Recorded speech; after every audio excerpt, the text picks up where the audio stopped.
had just an x squared equals 25. All right, with that, the easiest type that we possibly have. All right, inverse operations. If I've got x squared, the opposite is taking square root. Okay, so we took square root of both sides. So over here, we just did it like that. The squared and the square root crosses out. Over here, the number one mistake is people forget the plus or minus that goes in front of that. Okay, when I take the square root of both sides of the equation, I've got to remember to do that plus or minus. All right, the square root and square crosses out here, so x equals plus or minus 5. All right, and just in general, whenever we've been solving different equations in here throughout the whole entire semester, I've randomly done that step, and I never emphasized it as, oh, that's a quadratic, and you're using the square root property to solve it. We just do that, okay, because we're good at it.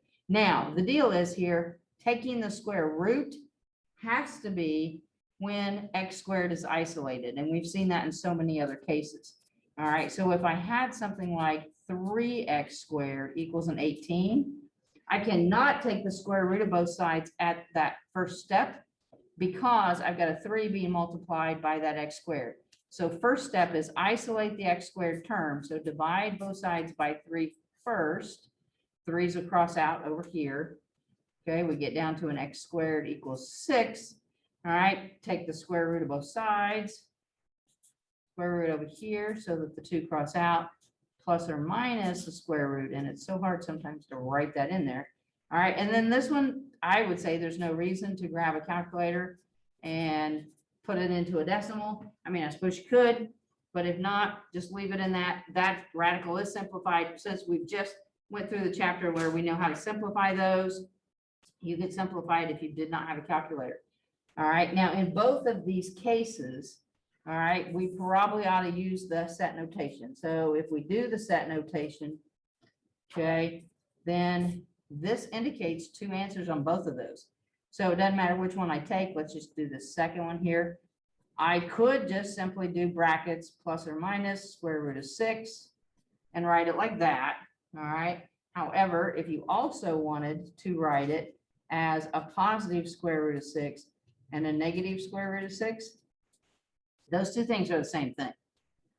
And it's the difference between this and this. This is probably what you did in high school. You just solved it, circled when you got down. All right, now, since we're in the college algebra book, they're saying a lot, use set notation to display your answer. Either one of those should be correct in equivalence.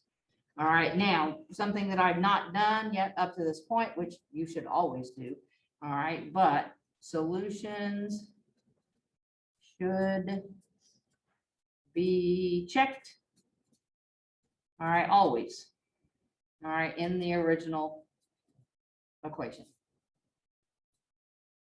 And that's the one that a lot of people don't like to do, but you ought to be able to do this kind of in your head. On this one, if I put a 5 in there, 5 squared is going to give me a positive 25. If I put a negative 5 in there, a negative 5 to the second power, negative 5 times negative 5 gives me 25. All right, they both work. Same thing here. If I plug in square root of 6, square root of 6, okay, negative square root of 6, square it, it's going to give me a positive 6 times 30 is 18, so everything works.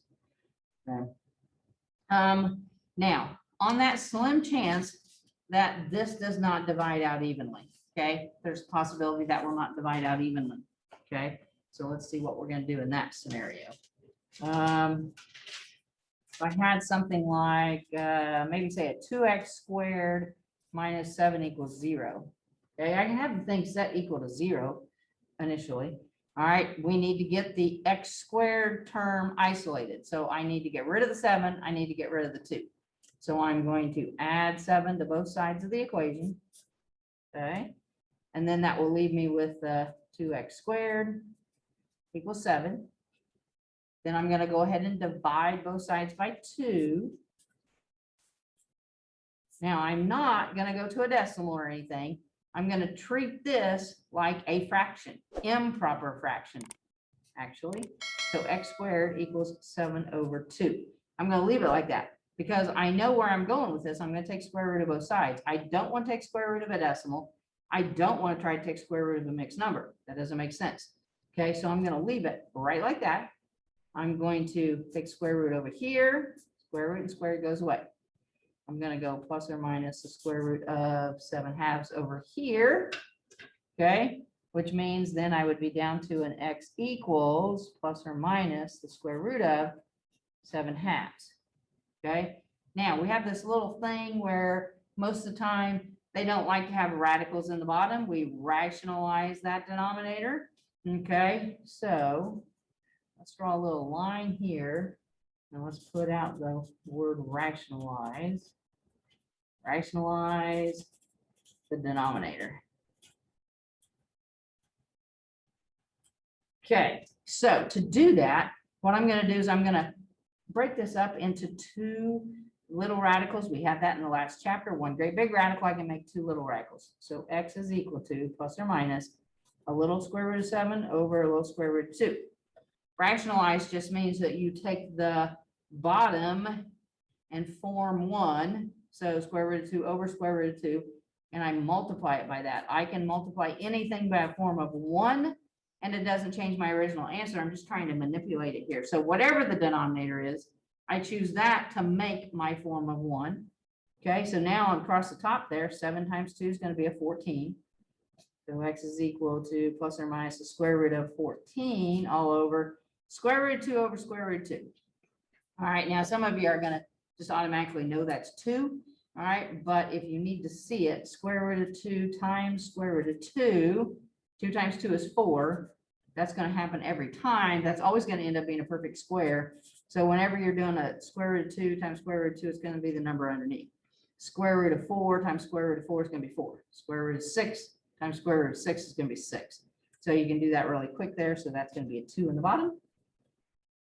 All right, and then if I did the set notation, I'd have my little brackets, plus or minus square root of 14 over 2.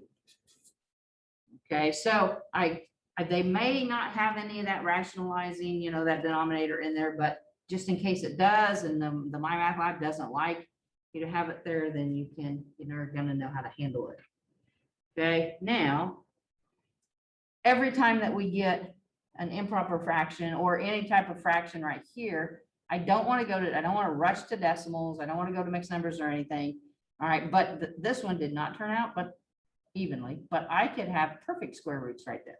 Okay, so let's take a look at another one where we get another fraction, but then it's easier to deal with. Like, so if I have like a 25x squared minus a 16. All right, almost the same setup there. I just switched the numbers a little bit. Okay, so add 16 to both sides of the equation. I'm going to switch to blue here. Add 16, add 16. So that step you probably aren't going to show. 25x squared equals 16. I'm going to divide both sides by that 25. Okay, now again, we don't want to like do anything. We don't want to turn that into a decimal. We don't want to divide it. Let's just go ahead and write it. X squared equals, and then treat it as a 16 over 25. All right, leave it as that fraction.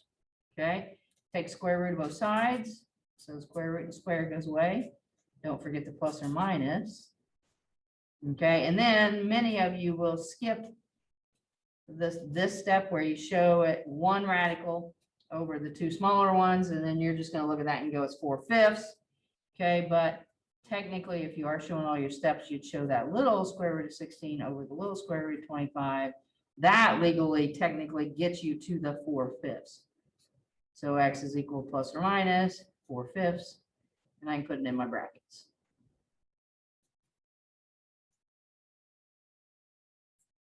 So there it is in set notation.